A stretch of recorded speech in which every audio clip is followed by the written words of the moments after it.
Coucou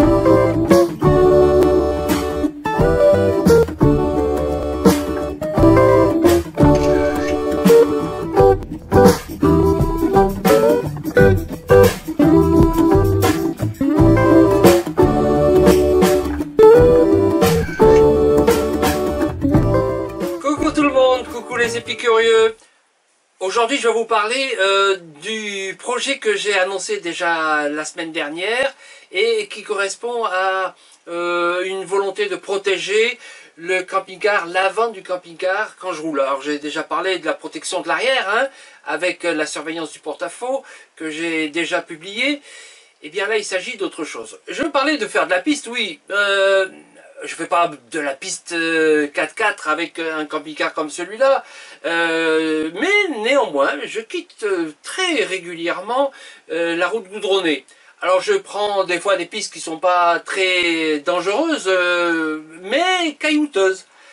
Et j'ai toujours l'angoisse, parce que ça m'est arrivé déjà dans un précédent camping-car, un jour où je roulais assez vite sur une piste parce qu'il y avait l'orage qui me suivait, il fallait que je m'écarte de la zone, je roule un peu vite et ben j'ai éclaté mon carter.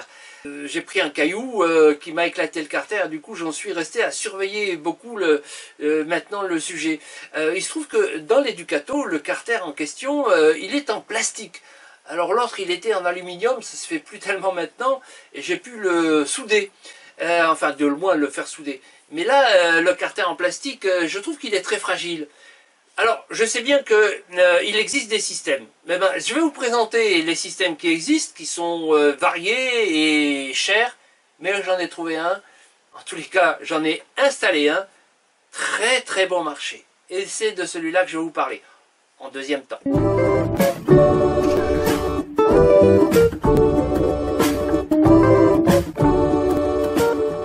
Alors, dans un premier temps, je vais vous parler de tous les systèmes qui existent.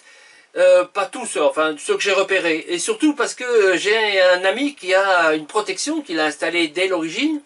Et c'est celle qui m'a inspiré. Je trouve qu'elle est très très très bien et très très efficace. Mais aussi très très chère. Alors, je vous présente les différentes situations que j'ai rencontrées et on reprend ensuite pour parler de ma situation. Il s'agit d'une plaque alu qui fait toute la couverture du bas de caisse en une seule pièce et qui est bien fixée, ayant une bonne épaisseur, en tous les cas suffisante pour protéger. Malheureusement, cette solution présente deux inconvénients. D'abord, elle coûte cher, plusieurs centaines d'euros, mais elle n'a pas d'orifice de sortie pour la vidange du carter. Heureusement, sur certains modèles, on trouve cet orifice exactement sur l'emplacement de la vidange du carter. Si ce type de solution vous intéresse, vous trouverez des modèles bon marché et en plastique, donc léger, intéressants. Alors voilà, j'ai trouvé, un peu par hasard, dans une décharge, quand je suis allé vider mes déchets, eh bien j'ai trouvé une plaque d'aluminium, fine d'1 millimètre, et qui était assez grande. Je me suis dit, bon, ben, est-ce que ça pourrait pas me servir? Parce que j'ai cherché quelque chose de relativement léger. J'aurais préféré qu'elle soit de 2 mm, voire 3 mm. Mais bon, pas exiger non plus. Je me suis dit, qu'est-ce que je fais faire avec ça? Je l'ai ramené à la maison. Voyez ce que j'ai fait. Voici la plaque telle que je l'ai trouvée et voici comment je l'ai transformée. La première étape du travail consiste à démonter la flasque du côté latéral droit. Quelques vis seulement la soutiennent. Pour fixer ma tôle, j'ai choisi des clips comme ça qui peuvent s'enfiler sur le bord du plastique correspondant en fait à la flasque latérale sur laquelle je vais fixer la plaque aluminium.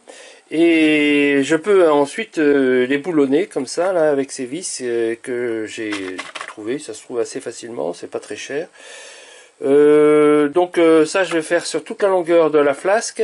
Et puis pour le châssis, j'ai choisi ces vis qui sont auto-foreuses et qui vont permettre de fixer tout le long de la plaque sur le bord du châssis à l'avant.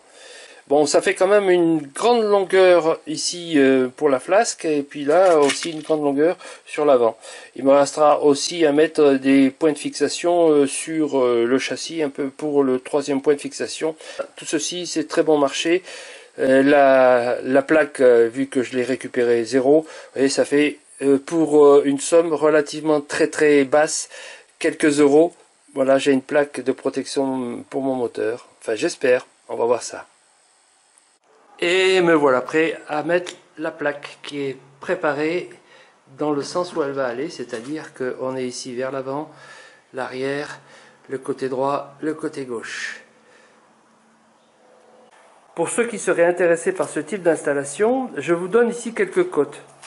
Alors, la plaque elle-même que j'ai récupérée, et qui m'a coûté 0 centime, plaque d'alu, elle fait 1 mètre de long sur 70 de large. En fait, elle vient derrière, donc elle vient jusque là pour les fixations. Et puis pour le trou que j'ai laissé pour la vidange, eh bien, le centre du trou est ici placé à 27. Et puis il est placé ici à 17. Donc 17, 27. D'ici si vous préférez, on est à 54. Bon, le trou lui-même, je l'ai fait d'à peu près de 12, 13 à 8, 10. Donc ça suffit parce que en fait, pour la vidange, ça suffit. Alors vous remarquez que l'ensemble ici a épousé la forme de la flasque. Donc ici, on a épousé la forme de la flasque. Ça vient du fait que l'aluminium est facile à plier.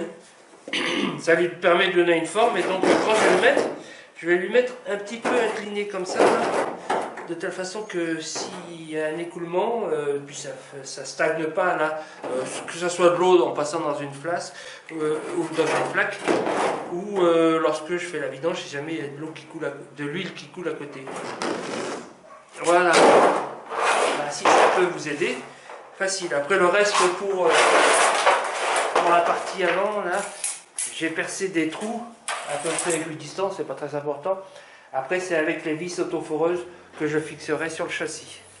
En ce qui concerne la fixation sur la flasque, j'ai mis ici des fixations plus rapprochées, tout simplement parce que ça épouse la forme. Et puis après, c'est plus espacé. Et puis, donc ça tient principalement sur ces deux côtés. Et puis pour l'arrière, ben, ça tiendra que par cette zone-là. Et je pense que ça suffira. Il ne faut pas trop que ça vibre pendant que je roule. Mais bon, ça devrait aller.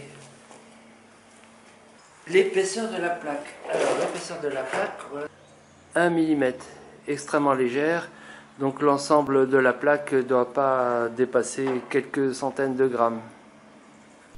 Le remontage se fait ensuite très facilement en commençant par la flasque, on le poursuit par la partie avant et on termine par les points de fixation du troisième point vers l'arrière. On peut ici constater la différence entre avant et après. Là, ici, le carter est protégé. Voilà, une bonne circulation de l'air, surtout le bas, entre le moteur et la plaque, pour éviter la surchauffe. Ah, j'ai des visiteurs, ceux qui participent aux vidéos régulièrement. Et oui, et finalement, pour le prix de quelques vis, ben, ça m'est pas revenu très cher. Hein. Et voilà, c'est une protection qui va pas me permettre de faire le fou sur la piste, mais qui va me permettre de m'avertir au cas où j'aurais tendance à toucher, parce que je l'entendrai, je le sentirai, ben, je m'arrêterai avant.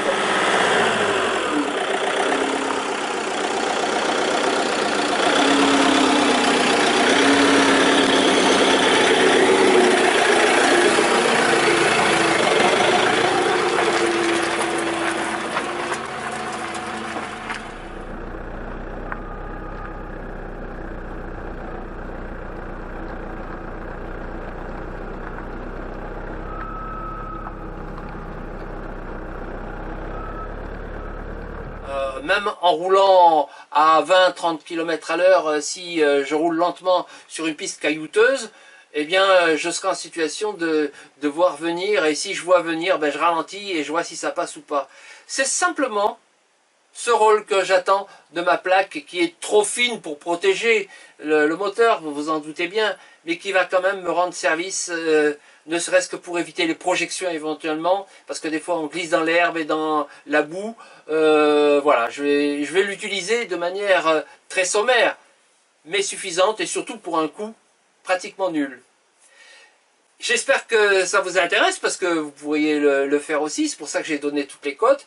Et ben, je vous donne rendez-vous la semaine prochaine à un nouveau vlog ou à un nouveau tuto.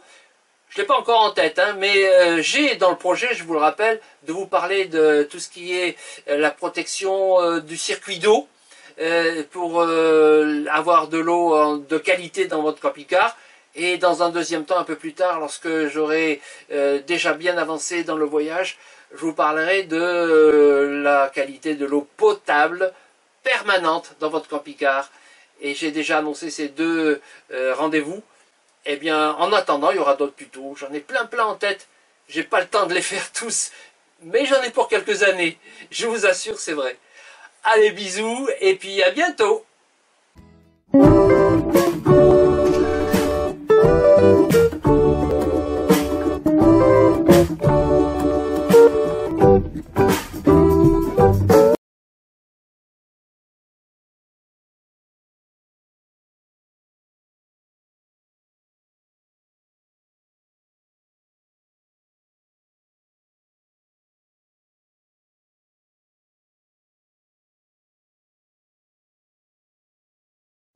Thank you.